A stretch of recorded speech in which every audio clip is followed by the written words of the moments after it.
मिलूंगा तो मैं पूछूंगा कि सावरकर को भारत रत्न देने की मांग पर क्या बोले मोहन भागवत। राष्ट्रीय स्वयंसेवक संघ आरएसएस के प्रमुख मोहन भागवत ने कहा है कि अगर वीर सावरकर को भारत रत्न दिया जाता है तो इस अवार्ड की प्रतिष्ठा बढ़ेगी। उन्होंने कहा कि वीर सावरकर लाखों दिलों पर राज करते हैं।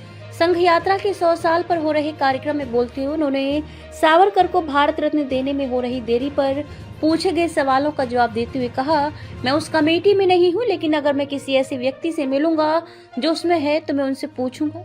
अगर स्वतंत्र वीर सावरकर को भारत रत्न दिया जाता है तो भारत रत्न की प्रतिष्ठा बढ़ेगी। उस प्रतिष्ठा के बिना भी वह लाखों दिलों पर राज करते हैं। कई बार मांग किए जाने के बावजूद सावरकर को भारत रत्न देने के बारे में कोई बात नहीं हुई है। इनमें से कई मांगे आरएसएस की तरफ से की गई। हालांकि भाजपा ने महाराष्ट्र में 2019 के राज्य चुनावों से पहले सावरकर को भारत रत्न देने का वादा किया था, लेकिन सरकार की तरफ से इस बारे में कोई औपचारिक बयान नहीं आया है।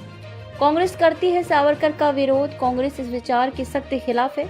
इस मामले पर पूछे जाने पर कांग्रेस सांसद इमरान मसूद ने कहा, सावरकर की क्या उपलब्धि थी कि उन्होंने 2 राष्ट्र सिद्धांत दिया, कि उन्होंने ही भारत और पाकिस्तान के बंटवारे के लिए काम किया। कब उठी सावरकर को भारत रत्न देने की मांग। इस अवार्ड के लिए पहला औपचारिक प्रस्ताव दिवंगत प्रधानमंत्री अटल बिहारी वाजपेयी के नेतृत्व वाली एनडीए सरकार के दौरान उठाया गया था। तो वहीं 2015 में शिवसेना के राज्यसभा सांसद संजय राउत ने प्रधानमंत्री नरेंद्र मोदी को चिट्ठी लिखकर कहा था कि अब समय आ गया है कि एनडीए सरकार सावरकर को भारत रत्न देने से सम्मानित करे और पिछली सरकारों की गलतियों को सुधारे, जिन्होंने उनके कट्टर हिंदुत्व विचारों के कारण जानबूझकर उनकी उपेक्षा की थी।